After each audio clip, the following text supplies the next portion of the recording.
Welcome. Just a couple of years ago, when I was entering my position as the rabbi in the Bet Knesset, I met together with Moses Meir to discuss the educational committee and educational projects for the Bet Knesset. And one of the things he mentioned to me specifically and still sticks out in my mind was, he said, everyone has stories and has knowledge about Ashkenazic rabbis. Everybody knows about Hasidic rabbis that did this and the yeshivot that did that. He said, what we need, what I would personally be interested in, is a perspective on Sephardic Chachamim. I want to be able to hear about our tradition. And so that was his pitch to me. Unfortunately, I didn't come through on it, but hopefully Rabbi Bouskila will be able to fill the void on that tonight. So we have with us tonight Rabbi Bouskila, who comes from Sephardic Educational Center. And he's representing the yeshiva, which has a campus in Eretz Yisrael in the Old City. But he's also representing himself and sharing with us knowledge and intellect about Rabbi Ovadia, Yosef, and Rabbi Uziel in terms of their approach to Sephardim and Ashkenazim. Before he speaks, Mr. Neil Sheff will speak on behalf of the SEC and tell you a little bit about it.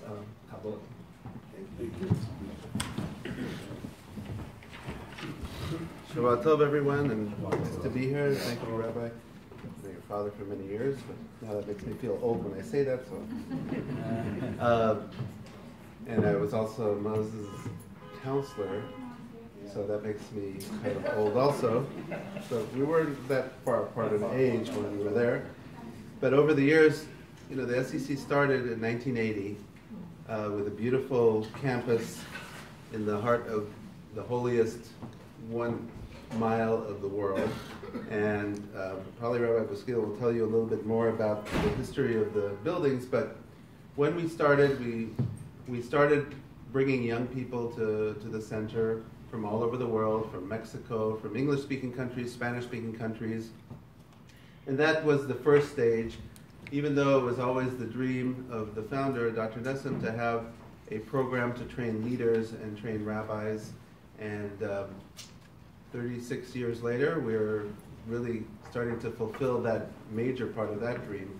But we continue to have programs for young people and trying to see how mainly we fill voids, not duplicate, but fill voids in especially the Sephardic world, where we can try and join forces. And hopefully this weekend has been an opportunity that we can let the community here remind everybody, because we started here. We had Rabbi Shammah, who was our first educator with the trips for many years, and we had many events here in Brooklyn. We had a chapter of the SEC when we were all young and single here, and we started young adult chapters in different communities, and we've done many different things. But now we have this beautiful campus that's been remodeled, and it's a place where any of you would stay and feel like you were in the best hotel, in the most beautiful spot, just maybe 5 minutes walk to the Kotel.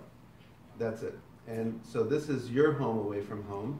And we hope that when the community thinks about having a trip to Israel, or when you think about having a bar mitzvah in Israel, or you want to have a group go to Israel of any age, this will be the place that you stay. We can help organize anything for you, and hopefully we do programs together.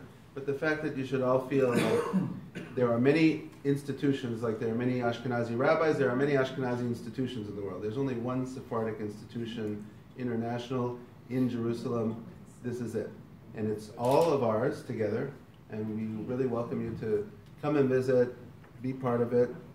If you ever come to LA, we have many different activities that go on there. One of the biggest ones that we do is a big Sephardic film festival for a whole week. That's kind of a big cultural event in Hollywood. And we have many Hollywood celebrities and people who know about it and people who come to see the Sephardic story. So we're all about trying to tell our side of the story, whether it's religiously, culturally, getting young people to be more interested in their history and heritage. Sometimes that's by seeing their story on the big screen. Sometimes it's by sitting and having a class with a rabbi. Whatever it is, we try to accomplish that and fill the void. So you're here tonight. There's many other people out there try and be our ambassadors to tell the story to others. And we want to hear your feedback and how you can be involved. Give us your email, get on our list. Let's try to work together because LA and New York are not that far apart. And of course, we can all meet in Jerusalem anytime.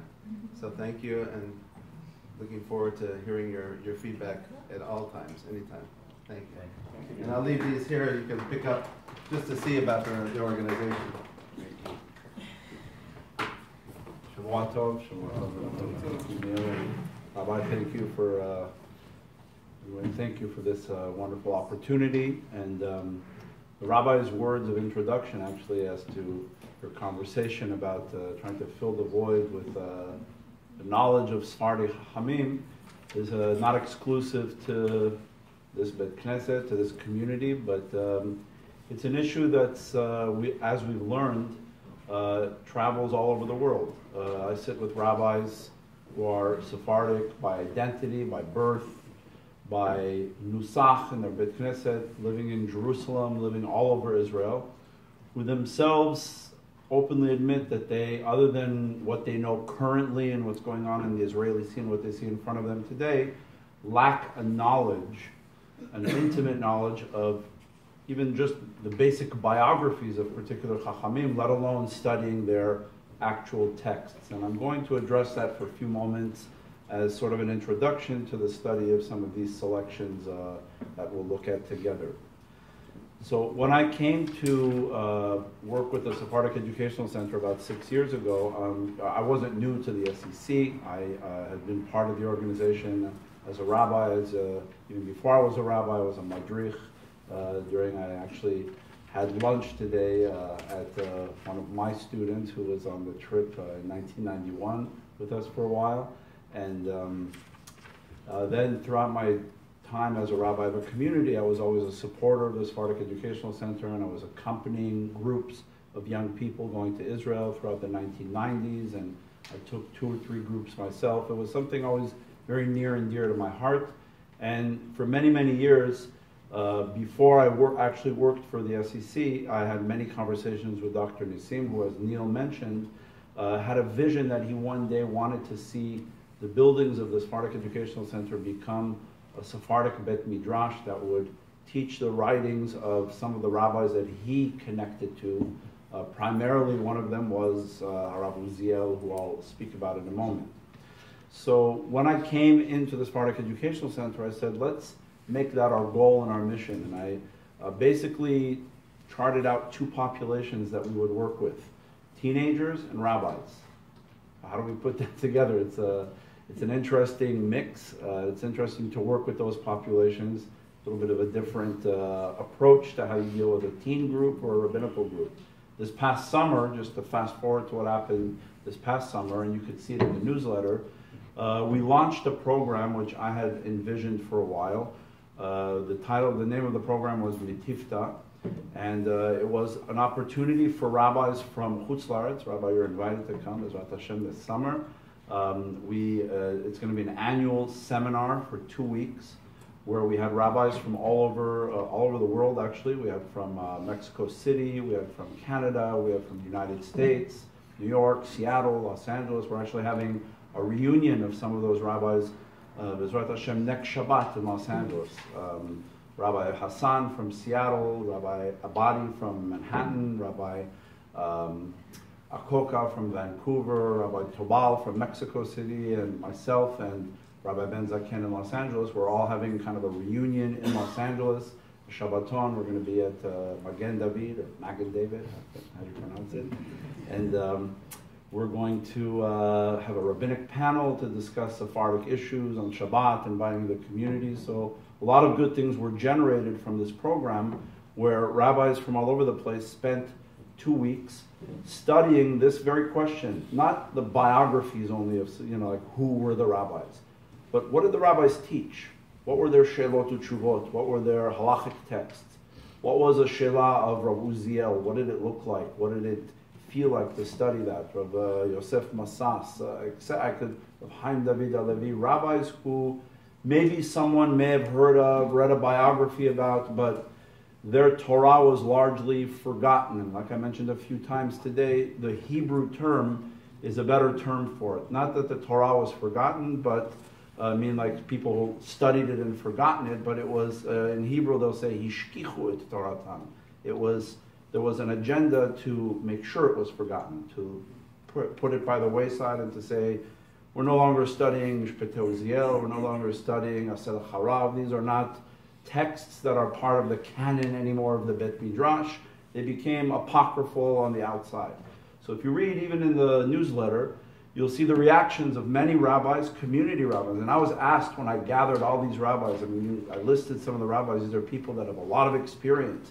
And somebody in Israel who has been a chazan in many of the communities in the United States asked me when I told him I was putting this rabbi, he says, what kind of rabbis are coming? Are they young, just out of the yeshiva? I said, no, I listed in the names of rabbis, and he told me in Hebrew, Yesh ma lechadesh leRabbanim kaeleh? Is there what to teach to rabbis like this who have been around for so many years? I said, I think we have some material that they had not really seen, or maybe they heard of and saw a little bit.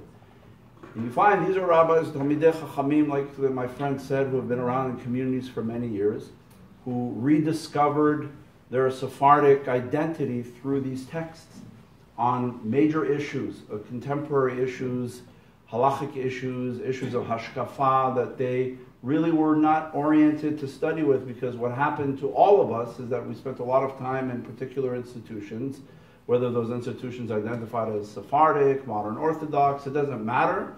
This was not part of the canon and the tradition to sit and study these texts. And that's the truth as well in Israel.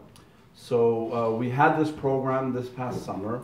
I can tell you that this past summer I led two programs. When I spoke about the two populations, I had a high school program of teenagers that came from all over the United States for a month to study and to travel primarily and to learn about Israel through our teen program. And that was a month long. And then 3 days later, we had the rabbis come. And people asked me after the end of the summer, they said, which population was easier to deal with, the teenagers or the rabbis? I said, hands down, the teenagers were much easier. Rabbis are a very difficult group of people to get onto the bus and to be on time in places. They ask lots of detailed questions about everywhere we're going. You can't shout at them and just say, get on the bus. You can't give them packed lunches. They say, no, I have to sit and eat properly and so on. So it was a little bit more challenging, but they were a wonderful group, both groups, and learned a lot. And in addition to this program, Mitifta, that we started, let me back up now, we also had a vision of starting a program that was for, as my friend had asked me, are you ever going to deal with rabbis who are younger, who have not yet gone out into the field and worked? And the answer is yes, and we started that program this past October, and it's a Bet Midrash that is a 1-year post-Smicha fellowship. We had actually close to 90 applicants, of which we chose 12 to come to this. It was very, very selective because we wanted to make sure that we had the right people who really didn't want to just come to another kollel for a year and get a stipend, moving from one kollel to the other. It's not at all what we were interested in. We were interested in training leaders. We really wanted to study these types of texts, which we're going to look at in a moment, and to become leaders in the community. So when the questions came up as to what we would study in this program and what we would name the program, today branding and what's your name and who are you, the identity is all very, very important. So a little bit before we started the program, as we were developing the curriculum, I was also just curious personally as to the history of these buildings in the Old City. They're not new. These are not, it's not a new condo development that we just put up in the Old City. These buildings have been around since the Ottoman Empire. So I was curious what happened in these buildings 100 years ago, 200 years ago. What was this building that today we call the SEC, the Sephardic Educational Center? And I went to the municipality, and one thing led to another. I found documents, books. The famous singer Yehoram Gaon, his father Moshe David Gaon was a big scholar of Sephardic history, and he actually wrote an entire book where he describes the history of what happened in these buildings. So as it turns out, there were two primary institutions in these buildings. One was called Talmud Torah HaSfaradi, the Sephardic Talmud Torah, where anybody who was anybody in the Sephardic community as young kids studied in this Talmud Torah in the Old City. A lot has been written about that, and there are photos of the classrooms of the kids, descriptions by students, by rabbis who studied there. There was another institution in the same building for those who wanted advanced learning after their Talmud Torah studies as they got older, and those who had the more developed ability to study at an advanced level. And they opened, this is all in the pre-Porat Yosef days. Before there was Yeshivat Porat Yosef, there was a very famous, apparently it was not as famous, not much was written about it until later, but this was the yeshiva that for 50 years was the yeshiva that trained the major bulk of rabbis in Jerusalem in the Old City. Was a Sephardic yeshiva by the name of Yeshivat Tiferet Yerushalayim. This was also in the building of the SEC. And when I went to the municipality, to the archives, I found lists of students who attended there, handwritten, like attendance lists, I guess. And somebody who had a perfect attendance record was a young boy named Ben Zion Meir Hai Uziel, right, who studied in the Talmud Torah and then in the Yeshivat Tiferet Yerushalayim. Eventually was a Musmach of Tiferet Yerushalayim. He then became one of the Rabbanim who taught, and then he became the Rosh Yeshiva until he left, and he ultimately became the Chacham Bashi and then the Rishon LeZion and the chief rabbi. He was a chief rabbi in Israel, probably the only person who lasted 3 administrations politically in Israel. He was the Chacham Bashi under the Ottoman Empire. He then became the Rishon LeZion in 1939 under the British, and he became the chief rabbi in 1948 under Israel. So the Turks, the British, the state of Israel, he saw a lot in his lifetime and worked under those administrations. So when we first said, what are we going to name the program? We said, why don't we name it Yeshivat Tiferet Yerushalayim or Bet Midrash Tiferet Yerushalayim? That's the name of the place. That wouldn't mean anything to most people who didn't know all of what I just told you. It really wouldn't say anything. So we said, is there a rabbi from all of what we're going to be teaching who best embodies the persona of the curriculum that we want to teach? And the answer was Rav Uziel. So we decided to name the program Bet Midrash Sha'arei Uziel. Rav Uziel is, of course, not the only texts that we're studying there, but it forms part of the curriculum and of the Hashkafa of Rav Uziel. Rav Uziel, first and foremost, was unapologetically a Zionist. The Chatchila, he was one of the rabbis who wrote Tfilah L'Shlom HaMdina. There was no second guessing whether B'diavad, the Chatchila, he was fully invested in the Zionist project and was, even though unfortunately, even in the, it's not only certain circles that have made his writings go away, but unfortunately, even in the Ashkenazi circles of the modern Orthodox, or the Kippot Srugot, as they call it, you don't hear about Rav Uziel. He wrote probably as much, if not more, than Rav Kook, but you'll hear a lot about Rav Kook. He had a better PR agent. Rav Uziel's agency didn't do a good job in promoting his message afterwards, and his writings were not circulated. Rav Uziel's philosophy was that of Halacha is a primary part of, is the central definition of who we are as Jews.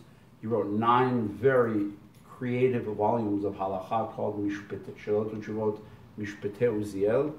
His tshuvot are creative, they're brilliant, and he was not afraid of dealing with many of what we would consider to be hot button topics, contemporary issues. He dealt with who is a Jew, and with abortion, and with electricity on Shabbat 75, 80 years ago, before there were any of these big institutions dealing with all this today. He was dealing with this in his tshuvot. Many people there continue to quote him. So he was very, very much a contemporary thinker, but it was all rooted in halacha. He was also somebody who wrote a lot of machshava on a lot of various issues. The topic that I want to deal with tonight, and I'll give you a little bit of background of why Rav Uziel and Rav Ovadia Yosef.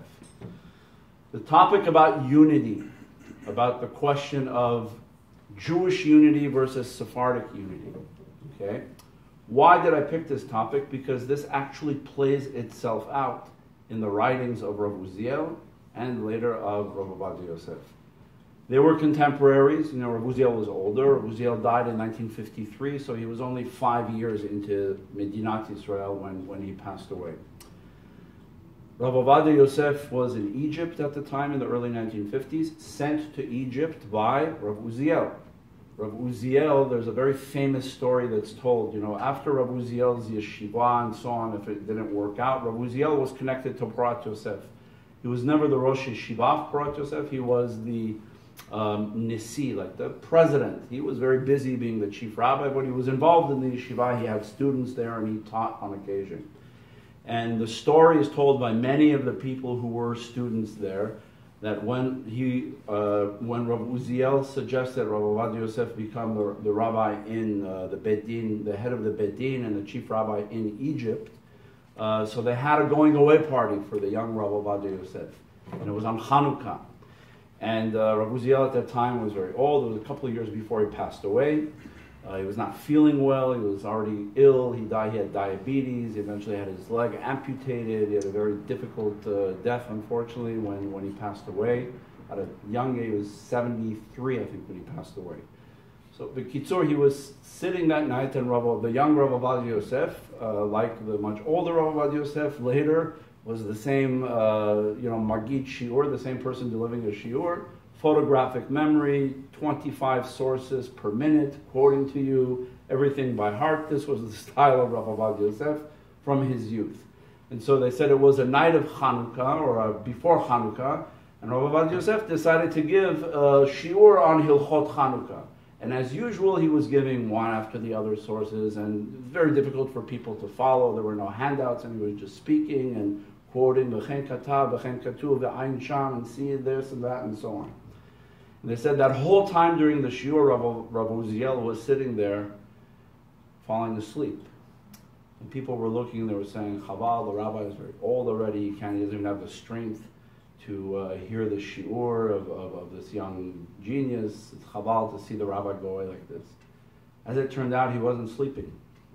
He had his eyes closed and he was concentrating because he understood that the majority of the people in the room could not follow Rav Ovadia Yosef's shiur. So as he was listening, he was closing his eyes, he was concentrating, and he was reviewing in his mind all of the mikorot, all of the sources that Rav Ovadia Yosef was quoting, so that he then afterwards got up and explained them one by one. He went through everything without writing anything down. He was just listening, concentrating, and he said, for those of you who didn't understand what was just said, let me go through the whole thing. And then he was exhausted and he excused himself, and the Rosh Yeshiva of Porat Yosef that night said, tonight we really understood who we had in our midst all this time, and we never really appreciated or understood because he was so involved in community activities, we didn't realize what a Gaon and Talmid Chacham he was. I tell that story to you because it's very important to understand that Rav Ovadia Yosef throughout had tremendous respect, always referred to him as Hagaon, Rabbi Ben Sion, Meir, Uziel, had tremendous respect. However, deep disagreement on particular halachic issues. Rav Uziel was a very big believer in Jewish unity. From the time he was elected chief rabbi, the first time of Yafo in 1911, all the way through 2 weeks before his passing, when he wrote what's now become a very famous document that's printed separately, called his Tzava'ah Ruhanit, his spiritual will to the Jewish people, that has become a classic. Many people distribute it as pamphlets. It has a very beautiful, unifying message. If you've ever seen the Israeli Sidur Rinat Yisrael, so in the first opening page of Rinat Yisrael, the Edot HaMizrach, the Sephardic Sidur, there's an excerpt from his Rav Uziel's final will about preserve the unity of the Jewish people. We'll look at a piece of the text. So in the very, very beginning of his career, if you look on the first source, this was quoted in one of his books, Michmane Uziel. It's the text for his opening address. He gave what I call, much later, most of us grew up hearing a speech by Martin Luther King, I Have a Dream. So I think that I Have a Dream, long before Martin Luther King gave the speech, Rav Uziel had a dream, right? And if you see what he says here, it's really a dreamer, somebody who came with a vision to dream. Retzoni hakabir la'ached et kirei hagalut shitavu banu bidmutam shel kilot ve'edot nifradot I have a dream, it's my ultimate desire to unify all of the different divisions that were created in the diaspora. Sfaradim, Ashkenazim, Temanim. I want to unify all of this. We're back in Israel. It's a new project. We're not in the diaspora anymore. Kibbutz Galiot, we've prayed for it for 2,000 years, 3 times a day. It's a theme. It's happening. So what's going to be that we're going to continue to be calling ourselves Sfaradim, Ashkenazim, Temanim? All this happened because of the Galut. It's not the way we were meant to be. Now we're back in our land. This wasn't a period of, like I say, Hainu kecholmim. He was like a great dreamer. He goes on and says, Lo kasheti ali avodazu. Could you imagine? He says, it'll be easy. It's not a big deal, right? I mean, ask how difficult it is for a rabbi within a community that's uniform in its, minhag, how difficult it is to keep the community unified. And here comes this young rabbi and says, this is not going to be difficult for me to take 2,000 years of diaspora differences between Sfaradim, Ashkenazim, Temanim, Sfaradim, and all their edot split into different minhagim. I'm going to put them all together. We're going to become the Jewish people again, Am Yisrael, without all of these labels and divisions. He says, Lo kashet yeli avodazo, it won't be difficult. Ki halo ha'achdut hi beteva havyotenu aleumit. He says, unity is in our nature. That's what he believed. That's what he wanted to believe. That by nature we are a people who should be unified. And he says, it's only due to the diaspora that we were divided. Raka pizur hagaluti hu shefridanu lekilot ve'edot.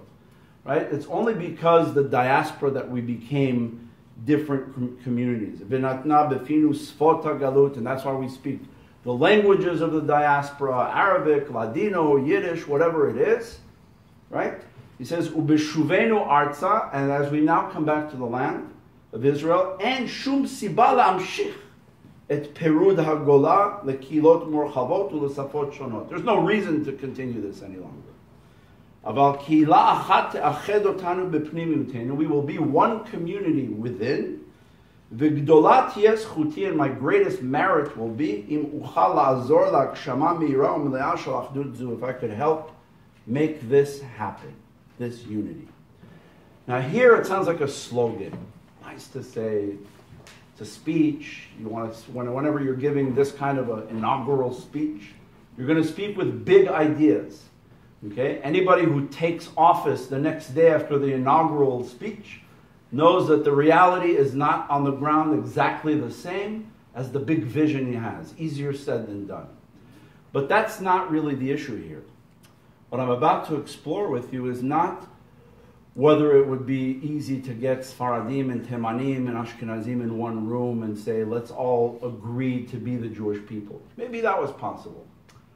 But how does that impact minhagim and halacha? Right? Could we simply wipe away and say, the minhag that you had in Aleppo, in Marrakesh, in Germany, all of that is going to be compromised because there's going to be a new nusach achid. There's going to be a unified minhag that's going to represent one Jewish people. Therein lies the challenge. You're talking about a period of time where people were just coming into Israel. I think even today that would be difficult to suddenly tell communities, it's no longer going to be done this way. It's not going to sound this way. This halacha that you've had for generations in your family or in your community, now for the sake of unity, for the sake of national unity, that's going to change. This was Rabbi Uziel's plan. So here he was as a Sephardic chief rabbi, advocating unity of the Jewish people. Today we talk about unity and we want unity. We always talk and we say, what destroyed us in the Galut? The lack of unity. What do we mourn on Tisha B'Av, Sinat Chinam, divisions, etc.? So here comes a rabbi with a beautiful vision. Follow that vision and all our problems are solved. Now, attempt to solve that, to implement that vision, and sometimes that's where all of our problems may even begin. And Rabbi Uziel learned that that was easier said than done. Let me go down to the bottom source. This is very long handouts. We're not going to have time to do all of this, and you're welcome to keep them and take a look. But on the bottom, he repeats again, right? And he has the approach that the exile, the diaspora, was not a positive experience. He's born and raised in Yerushalayim. He's not a diaspora rabbi who came to Israel. His family were generations in Yerushalayim, the Sephardic family from the expulsion from Spain that came and were generations in Jerusalem.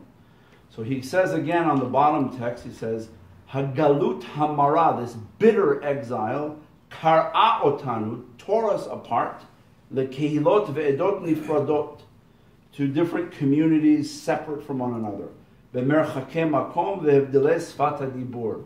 Again, repeating the same thing. We were geographically separated, linguistically we were separated, we couldn't communicate properly with one another, right? But he says, however, we were always still a people who believed in Jewish unity, despite being all this dispersions, right? And he goes on here in this text to say, every community remained unified, right? And together we were all connected, even though we were living in different places, okay? So let's turn to the page because I want to get to where it gets interesting. Okay, if you look on the second page, when Rabbi Uziel turned 50, okay, he was still having this discussion. And they had a celebration for his 50th birthday. And a lot of people came to celebrate. And let's read here in the middle. I want to read a section from it. He says something very interesting about what it meant, because the question is asked, if he was the Rishon LeZion, the Sephardic chief rabbi, talking about unity, did he believe in still being the Sephardic chief rabbi? Should he remove the robe and say, I'm not a chacham, but there's no more of that. I'm a rabbi in Israel, no more with these titles and labels. What was his stance on being Sephardi if he wanted unity? And we haven't yet touched upon where halachically that became very challenging. Let's look here. Okay, this is a very, very interesting text. He says, Chaveri ve'amiti hatov harav hagaon Fishman naga b'neumo al hasfaradiyut ve'ashkenaziyut shebi. He says, my dear friend Rabbi Fishman touched upon in his speech tonight the Sephardic and Ashkenazic aspects of my character. Right? He has both in him. Bizdamnuyot acherot amarti. In other places I've said, she'en ani mevin hevdelim ele. I don't understand these differences. Lo medinat Sfarad ve'lo medinat Ashkenaz natnu lanu gdolei Israel. It's not Spain or Germany that gave us our Talmidei Chachamim. Aval ha-Torah, Rabat ha'anafim v'gdolat ha'ofakim. It's the Torah in its wide literature and its diversity. Torat Chaim zo shegalta otanu b'kol makom pezurenu. It's the Torah that followed us, not the countries themselves. Why are we continuing to identify as Spanish, German, Sfaradim, Ashkenazim? I don't accept those differences. Okay? So let's go to the second paragraph, and I'm jumping, but in the interest of time, it says, Poneh ani ata el yedid neorai, hasofer hanechbad Mar Avraham el Maliach, ve'omer lo, ohev ani et achdut ha'oma. I'm now addressing my friend, Yisrael Maliach, and I'm telling him, I love the unity of our people. Sho'ef ani lirot kraim bilti tivim shenotru bal korchenu. I'm working on eliminating these divisions. Okay? I want to remove all of this because you look at the last line of that paragraph which says Megane anochi tachlit hagnai v'hate'uv kol perud hana'aseh tachat masvei adat. I hate divisions based on religion because I don't like these labels and these divisions. So what happened to his Sephardic identity? He says, Aval yachad im zeh, look what he says here, it's very interesting. Along with this, Rotze ani lahavdil ben hamusagim shel hitachdut vehitbatlut. I want to distinguish here, he says, between unity and disappearing. I don't want to become batel b'shishim. I don't want to get subsumed. I'm not interested in giving up the Sephardic heritage. I don't want to get rid of it and say it doesn't exist anymore. I want us to work together. So he says, Sho'ef ani lirot shevet achim gam yachad, gam b'sdeh ha'avodah u'b'sdeh ha'sifrut. I want to see us unified also in the work area and in writing. Umi 10, he says, may it be the will, may it happen. Umi bnei bneihem shel gdolei Sfarad, may the descendants of Sephardic rabbis or Sephardic Jews, yetz'u shuv haposkim v'hadarshanim hachokrim v'hameshorim, may we see the day when the descendants of Sephardim will bring about rabbis and scholars and intellectuals and poets, and he goes on here with all these wonderful definitions. And he then says, will I ever see that happen? I hope so, only if we open Batei Midrash that teach this style that happened in the Spanish yeshivot. The Spanish yeshivot that encouraged poetry and philosophy and a particular approach to Talmud that was halacha l'maaseh. I want to see all of that come back. Essentially, who was he criticizing? His own community. He said, we don't have enough institutions that are training rabbis in the Sephardic style.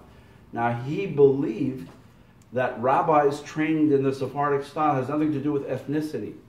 The reason being is because when he ultimately did open a yeshiva called Yeshivat Sha'arei Tzion, it was in the area of Nachalat Shiva, which is near the center of town. When he opened that yeshiva and he implemented the curriculum of the Sephardic style of learning as he described, who was his Rosh Yeshiva? Rav Eliezer Waldenberg. Tzitz Eliezer, if you've ever seen Shelot Tshuvot, Rav Eliezer Waldenberg was not Sephardic, but had studied and adopted this method of teaching, and that's who he appointed to be the Rosh Yeshiva. And the yeshiva was very successful until Rav Uziel then died, and then Rav Waldenberg received an appointment in the Beit Din in Tel Aviv, and then unfortunately the whole project fell apart. So Rav Uziel spoke about unity, right? But at the same time didn't want to get rid of the Sephardic method of learning because he believed that had a lot to say to Sephardim and to Ashkenazim. But you have a question? Yeah, so just to clarify, sure. It was the methodology that was critical to him. Correct, not the ethnicity. Right. If right. the Ashkenazi system would have been good, he felt would have been better than that would have been. Exactly. So he was very proud and a big believer in that methodology, and elsewhere he spoke about it at length. He talked about the fact that the Sephardic methodology was open to philosophy and brought poetry and brought general studies, Torah U'Madah as we call it, into the Bet Midrash, and this was the style of Chachmei Sfarad, and this is the necessity for the promotion of the Sephardic methodology coming into the community for Sephardim and Ashkenazim. Now, in halachic areas, here's what all of this up until now, very nice. Halachic areas, it gets a little bit more complicated because there were certain divisions where he agreed to make compromises for the sake of unity. I'll give you a few examples.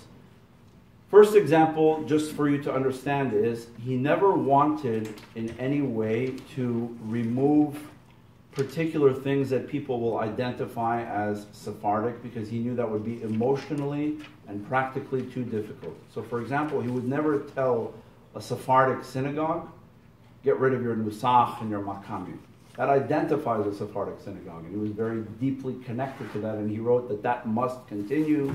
He sought to get money from the government to establish a program in Sephardic Chazanut to teach Makamim from different places. None of that should go away. However, he did, for example, agree in the offices of the Rabbanut to try to establish one unified Shechita. Okay, so we could discuss a lot about prayer, but when it comes to kashrut, that's where a lot of disputes take place. And those disputes were already taking place then, and there were different shitot, different methodologies of shechita for kashrut, and he advocated a uniform shechita. He also advocated, for example, that weddings, he agreed for the sake of unity, that the Rabbanut should not do weddings for the 3 weeks between Shiva Asar B'Tammuz and Tisha B'Av. That's not the Sephardic custom. Sephardic custom was only after Rosh Chodesh Av, right? The Ashkenazi custom was the so-called 3 weeks. And he agreed, for the sake of unity, let's make it that way, let's have the 3 weeks. He also agreed that for the sake of unity, and he and his colleague Rav Herzog together signed the takana that we no longer do yibum at all, and that there's no such that's no longer going to be practiced. Rav Ovadia Yosef took issue with all of this and wrote in a very charif way against his mentor. And he wrote in a way that spoke to Rav Ovadia Yosef's agenda. And when I compare what the two were trying to do, Rav Uziel had a vision of unifying the Jewish people.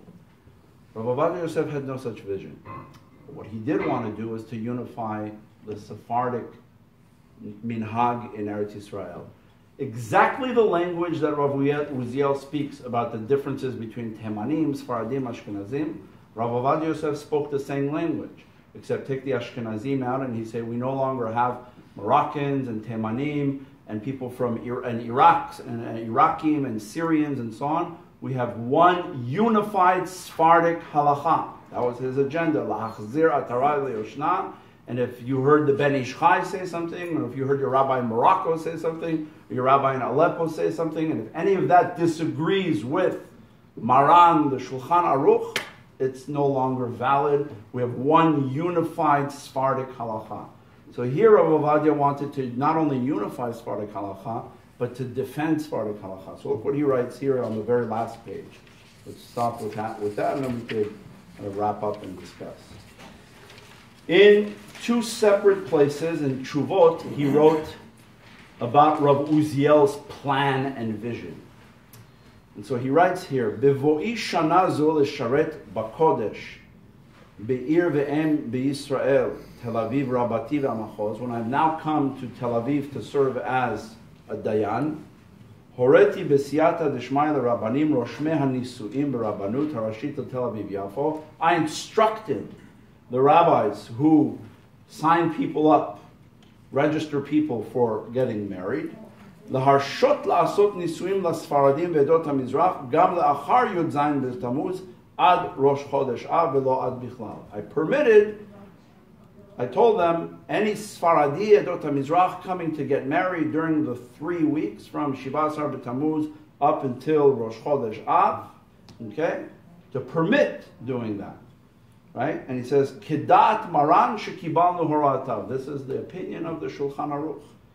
Ve'af al pi she'ad ko. And even though up until now, Lo nahagu lirshom lenisuim bimei ben hamitzarim, gam l'sfaradim ve'dot hamizrach. Even though that was not the custom here in this country up until now in Israel, Tziveti shemikanu lehaba yinahagu lehakel ka'amor. I instructed them to change that. And he goes on and says, ושמעתי שיש טוענים על דבריי שמאחר שהרבנים הראשיים לתל אביב יפו שקדמוני הניחו המנהג להחמיר, I heard that there are some who speak against me and claim that since my predecessor rabbis had the custom of being stringent on this issue, en l'shanot hamihag, I can't change it back now. V'lo milta, he says, I don't accept that. That's not legitimate to me. Shemakom hinichu li litgader, because they left room for me to come back and reevaluate things. So mikol sheken, now watch what he says. Here's where we hear Rav Ovadia attacking. He says, mikol sheken, sheyadua, it's known, sheharabanim harashim hasfaradim, the Sephardic rabbis prior to me, havu mekaf kaife la'amitehem harabanim harashim ashkenazim, they were subservient to the Ashkenazi rabbis. Hagaon Rav Ben Zion Uziel Zal, the Gaon Rav Uziel, Havakayef the Hagaon Rav Kook, he was subservient to Rav Kook. V'noda, and it's known, Ki merov ahavato le'ichud u'mizug ha'edot, out of his tremendous love for attempting to unify all of the different divisions, he knew what Rav Uziel said. Hitzia levatel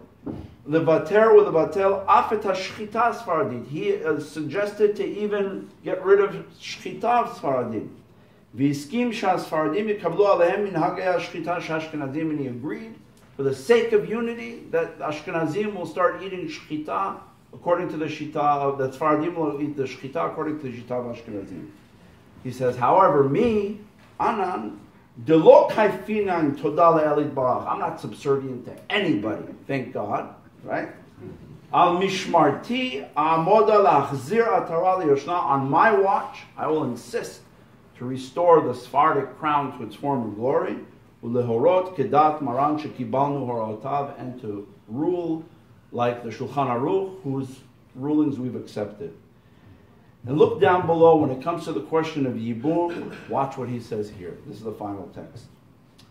He says, "V'kanir'eh shegam be'inyan hahaskama shel hisur hayibum lasfaradim." When it comes to Yibum, the halacha of Yibum, also in that area where he agreed to prohibit it for Sfaradim, nimshach hagaon Rav Ben Zion Uziel l'shitato. Rav Uziel continued his method. What was it? Me'ahavato le'achdut ha'umah, out of his great love for the unity of the people, right? And he uses ahava, and then he quotes a very famous line that we say, V'gdola ahava shemekalkelet et hashura. Love blinds you. Okay? Love ruins. You're so in love with an idea that it could blind your clear thinking.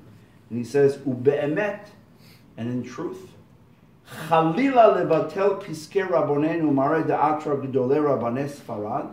God forbid, Chalila, that we should ever cancel the rulings of our Sephardic rabbis, especially Mare de'atra, the Maran, the Shulchan Aruch here, who was the reigning rabbi in the land of Israel. God forbid we should ever cancel that. Bishvil hadimayon la'achdut ha'umah, out of the delusion of Jewish unity.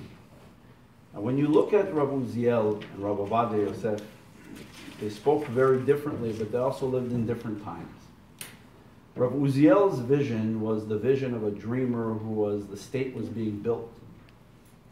Everything is new. Let's try a new idea. Rav Ovadia Yosef's reality was very different. Rav Uziel did not grow up with kids who were made fun of, as Adina Bar Shalom, his daughter, tells the story that she was made fun of because of her pronunciation of Ayin and Het in Israel. Rav Ovadia Yosef had kids who dealt with those problems. And as we know, if you study the story of Sfaradim and Dot HaMizrach in the 50s and 60s and 70s, it was not smooth sailing. If you were of that identity and that background, it's one of the inconvenient realities of Medinat Israel. We know the story of development towns, and we know the story of the Ma'abarot and all the places, and a lot of the suffering that a lot of the Sephardim encountered during those years. And Rav Ovadia Yosef was very sensitive to all that long before he was the chief rabbi, and certainly long before Shas. Right? And he saw that, and in his way he said, how could we think of making unity with such people? Right? There was definitely a social influence, both to Rav Uziel and to Rav Ovadia Yosef. As much as we'd like to think that they're just battling out halachic issues, they were certainly products of their time. Rav Uziel was a product of this period of Ben Gurion. If you read Ben Gurion, what did he say? Forget the diaspora, we're now all Israelis. We're Sabras. We're going to be one melting pot. There's no more diversity of Jews. Sounds very much like what Rav Uziel said. Rav Ovadia Yosef came into a different reality and saw a different reality and said, the only way I'm going to preserve the pride of Sfaradim socially in this country, I can't do it yet politically. We have no power politically, and we didn't. And really the first Sephardic power in Israel is represented through the founding of Shas and the rise of Shas to tremendous prominence and power and influence in Israel. And Rav Ovadia Yosef there were many attempts to do that previously in the 70s with groups called the Black Panthers and others. And interestingly, and it says a lot about the Sephardic communities, that where secular revolutions on behalf of Sephardim did not succeed, interestingly, our chief rabbi, a Talmid Chacham, was able to succeed in ways that the secular revolutionaries and members of Knesset were not able to capture the amount of votes and power and influence that a Haredi Sfaradi party, that as it ultimately became, were able to do. Rav Ovadia Yosef knew he didn't have that power and influence yet, so he said, there's only one area where I do have power and influence here in the Rabbanut, and that's halacha. And with all due respect to my predecessor, we're going back to the original vision. This today leaves us with an interesting dilemma. Because on one hand, we want to speak about Jewish unity. Jewish unity at what price? Would we agree to having, when I was in the army in Israel, they gave us an interesting Sidur. The Sidur read, Nusach Achid. It was not Nusach Sephardi, Edot HaMizrach, Nusach Ashkenaz, Nusach Achid. What was Nusach Achid essentially? It was what was that Nusach in actuality, what was the text, what they call Nusach Sfarad or the Nusach of the Ari. What Hasidim used, the mixture that the Ari created between the classic Sephardic Nusach of Tefillah and the Ashkenazi Nusach that merged. So Nakdishach, that Ashkenazim are saying Nakdishach instead of Nekadesh, and Keter, like we do in Sfaradim, also Nusach Sfarad, or as it's classically called Nusach Ari. But in Israel, the Rabbanut of the army decided to put a new name to that. They said that's called Nusach Achid, unified. We have now one. There's no longer Sephardi or Ashkenazi. In Israeli politics today, you have those who are advocating to abolish two chief rabbis. In Tel Aviv, they did it almost 15 years ago. There's only one Rav Rashi in Tel Aviv. Now, some people looked at Tel Aviv and said, oh, that's very enlightened on behalf of Tel Aviv to do that. Of all cities, Tel Aviv is leading the way to bring unity to Am Yisrael. So I knew somebody who was on the municipality of Tel Aviv who told me, it's not about that. It's really the fact that in Tel Aviv they wanted to abolish the Rabbanut entirely, and the compromise was to keep one. Okay, ever since that happened, the rabbi continues to be Rabbi Lau, who was previously the Rav Rashi, the father of the current Rav Rashi of Israel. But about 6 months or a year after the elections of the current Rabbanim Rashim, there was a bill passed in Knesset, and they said the next time around, when we elect chief rabbis, we're only meaning now for Israel, not for the city, but for Medinat Israel. Okay, their tenure is 10 years. I think they've been doing the two current ones have been in for about close to 3 years, right? So we got 7 years, which is a long time in Israeli politics. But they passed a bill that was approved saying that the next election of the Rabbanim Rashim, there will be only one Rav Rashi of Israel. So will he be Sephardic, Ashkenazi? Will he wear a robe? What will he wear? What will he teach? What will he represent? Rav Uziel's vision was easier said than done. It was a really very compelling vision. And we named the Bet Midrash Sha'arei Uziel because we wanted Bechol Zot to represent this great vision. You know, rabbis who were training as leaders, we want to teach them also to dream a little bit, to think big. But at the same time, we want to bring them to a place where they understand that, as you see from, it's hard to disagree with Rav Ovadia Yosef. As beautiful as Rav Uziel's vision is, Rav Ovadia Yosef's message is very compelling. He said, why? Why should we compromise? I want to see them accept our shechita. I want to see them accept our minhagim. Why am I going to give in to that? Especially because of the sociological problems that were going on in the country. What would the reality be today, and what they would say today would be very interesting to think out. But I wanted to present you these two models of people who were both brilliant, equally great Talmidei Chachamim, tremendous respect one for the other, different visions on what the Jewish people should be, and it leaves us, today it leaves many people in the community. I'm Sephardic, my wife is Ashkenazi. What does that make my children? What minhagim do they follow? So some will say, well, it all goes by the father. It's not always so easy today to simply tell your wife, no more, whatever you practice, there's nothing there. So it becomes a complicated issue. Our kids are in Ashkenazi schools. What do they learn? How do they learn to pray? What do they learn to study? Is there room for Rav Uziel's vision of saying unity? In what areas would there be room? And I don't mean, all standing at one, pro-Israel rally. I'm talking about in halakha. Is there room really to do that? Is one of the tough questions that I think future generations in Israel are eventually going to grapple with. At some point, this is going to become a very, very significant issue. It's perhaps maybe on the back burner, but I'm sure when we should all live and be well, 6-7 years from now, when the next elections come up, there will be people in the Knesset or in the Rabbanut who will challenge that bill and try to write a bill retracting that and saying that's not going to happen. And then there will be others who will say, Lama, ma pitom, let's have one rabbi, we're one people. Why do we continue to divide ourselves? Why do we need to bring these diaspora ideas and so on and so forth? So it will be something that sometimes we don't think about, but both these two great Talmidei Chachamim give us what to think about, and they did it both from places of leadership. Each of them had visions. I don't put one above the other. They were equally great Chachamim, great leaders, each in their generation, who espoused an ideology and a philosophy. So, if I am so passionately in favor even of what Rabbi Ovadia Yosef did, why did we name the Bet Midrash, Sha'arei Ovadia Yosef? Well, because thank God, he has many, many institutions to his name. And we felt that we wanted to revive Rav Uziel's vision, his texts, his tshuvot, and many, many others, and that forms and shapes the curriculum of what we're studying. Just to kind of briefly conclude, we do have rabbis who are studying all this on a regular basis.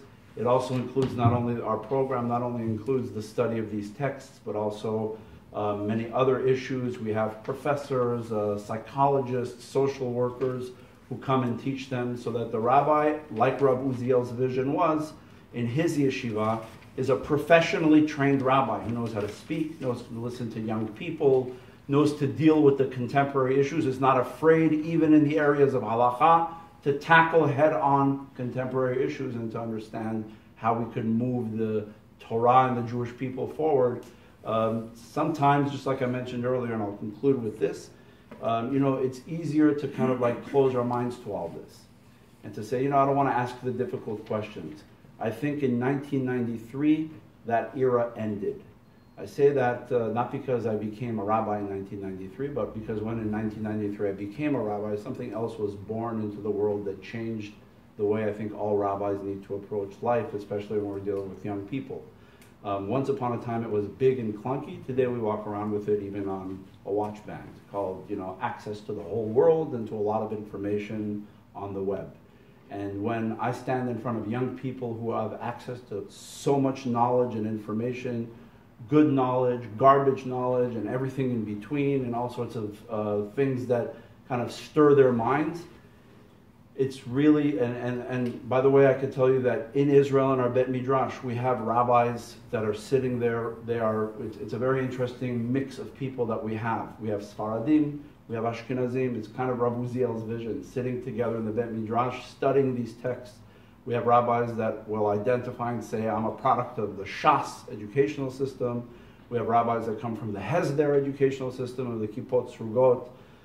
We have a whole variety of rabbanim that are sitting and studying, and all of them agree bepeh echad, with one voice, that it is impossible, no matter what background you come from, to bury your head in a bucket of sand and say, we don't want to deal with these difficult issues. Bring me back to the study of Yored De'ah and Yisur Beheter. That's all I need to know.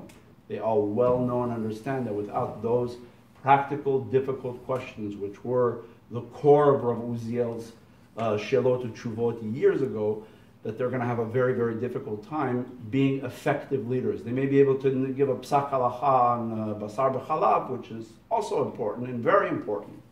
But that's not what shapes the generation today in terms of being a rabbi who will affect a lot of young kids and couples and people who are confused about a lot of issues.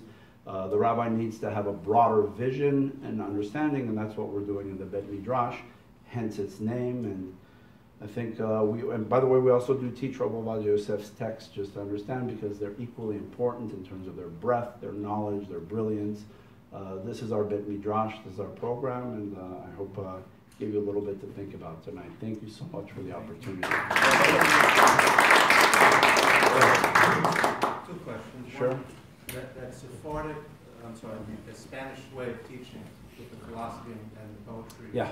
Is that being taught anywhere? And the second question, how would you evaluate Rabbi's success in his plan to unify the Sephardic communities of Israel? Yeah. So the first question, is there a yeshiva that ordains rabbis and teaches the way the Sephardic, Spanish style? The answer is no. In our program, what we did, and I'm not saying we're anywhere near the vision of what Rabbi Uziel envisions in the full-blown way, but for example, one of the things that's not part of a rabbinic education, interesting. So just before the Maaseh HaEgel, right, there's a pasuk that says that when God finished speaking to Moshe, he gave him the luchot. The language there is kechaloto, right? When he concluded, kechaloto means when he's speaking. Rashi quotes a midrash. It says kechaloto is written in ktiv chaser. It should have a vav there, but it doesn't. So chaloto without the nikudot could look like kala, right? Like a bride, right? And Rashi says, why is this the case, right? Why does the word kala appear there? Because a kala, what was God giving Moshe? He was giving him the Torah. The Midrash expands the vision to say he was giving him the Bible, the Tanakh. He was giving, in the Midrashic world, it wasn't only the Torah, he was giving all of that. And he gave that to Moshe like a chatan, like a chatan receives a kala. And he says, there's a teaching in the book of Isaiah that says that a kala has to be decorated.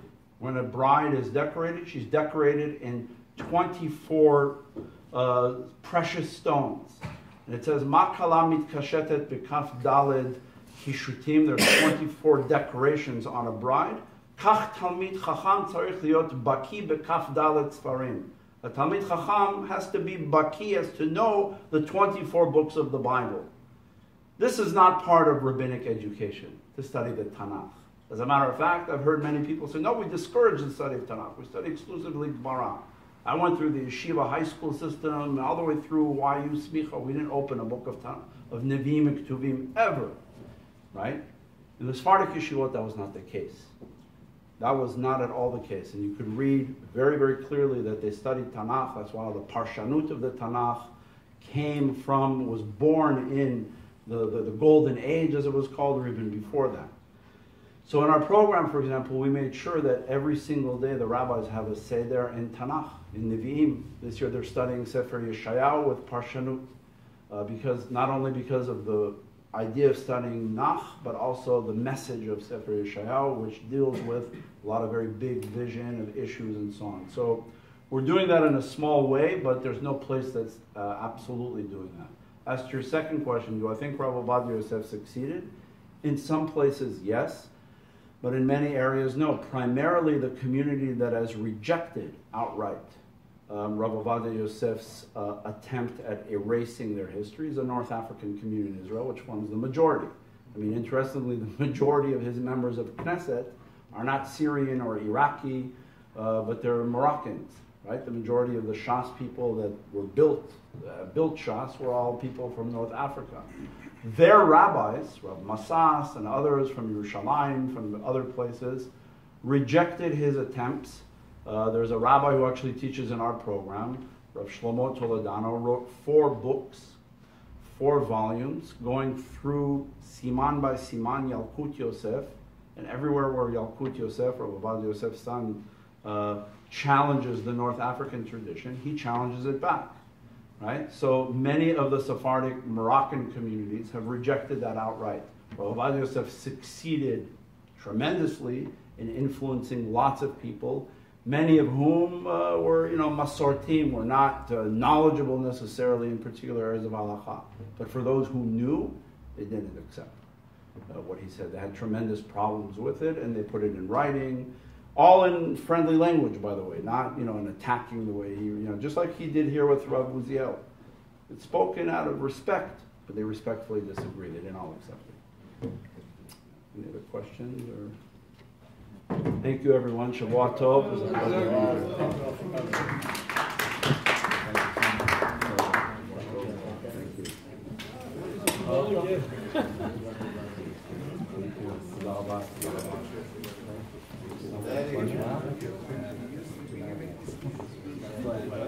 That's why I get you. I just tell you the cups and stuff.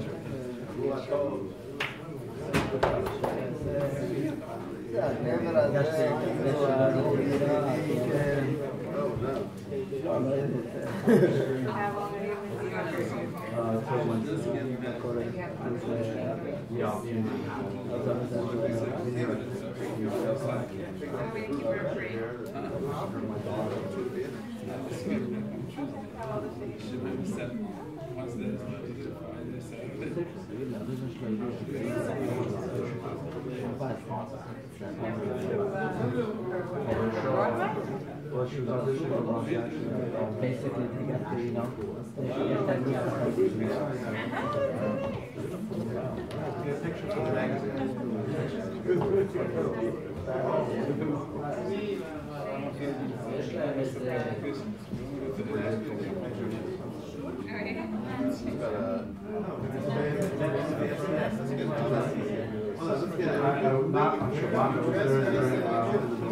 I prayed the early morning last night.